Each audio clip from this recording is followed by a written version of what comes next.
My name is Ian Marchant, and for my new book, Something of the Night, it's inevitable, of course, that you're going to go out and look up and see this. What are you seeing? Immensity, infinity. Too often people talk about it as, a kind of ceiling of stars, a curtain of stars, the Milky Way, as though it's somehow, I don't know, it makes it ordinary and domestic, and of course that's the last thing it is. It's absolutely terrifying when you look up there and you think of the vastness, the infinitude, and you as this tiny little scrap of organic stuff in the face of staggering beauty and infinite danger, from which of course we're all made. We are stars. What can you do except go out there and stare up and wonder?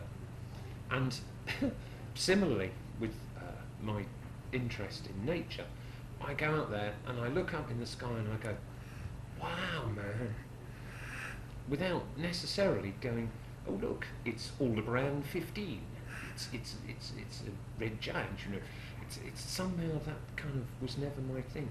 It was the wonder of the thing, and I live in a very, very dark part of the country, and so I get to see the stars a lot. In fact, it's one of the reasons that we chose to live in the country, so that we can go out there, cold winter's night, so clear the sky, and see things. I know some of them, and see like the Pleiades, and you can see the planets just with a pair of binoculars. You don't need a telescope.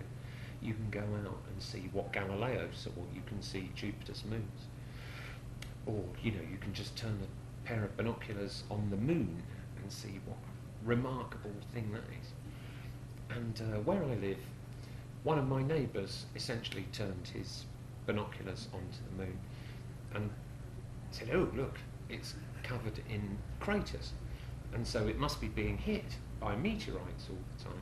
So we're not living in a part of space which is free from meteorites. We must be being hit all the time as well. And he became obsessed by this.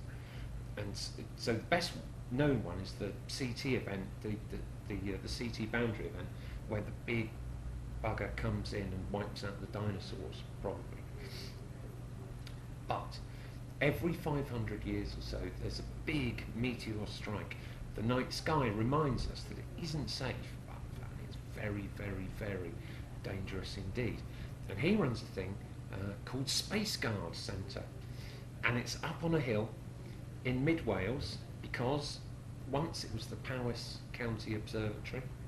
Why Powys felt the need for an observatory, who can say? But they did, and there it was on top of a hill, and now he's taken it over.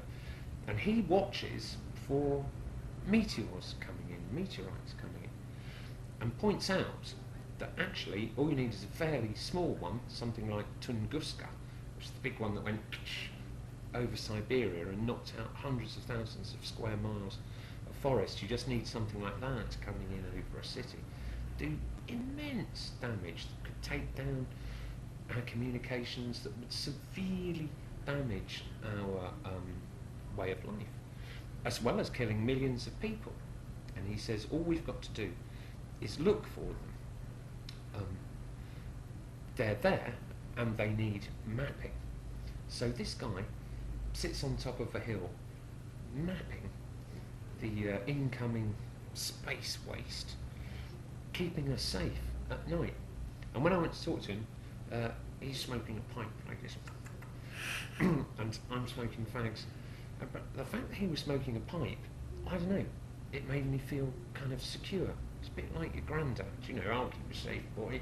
You go and lie down, I'll stay up all night and shoot down meteorites. You can't shoot them down. But I became convinced that we should take the night sky seriously, not just as a thing of immense beauty, not just as a thing of profound significance for who we are, certainly not something which might be open to future capitalist exploitation and exploration, though I'm sure it will be and should be, but also as something that's actively dangerous, that one night something could fall from the sky that would bugger everything up for everybody. And so I give thanks to Jay Tate at the Space Guard Centre in Powys, who's keeping an eye on things, smoking his pipe, square-jawed. Don't you worry, you rest easy, I'll keep you safe.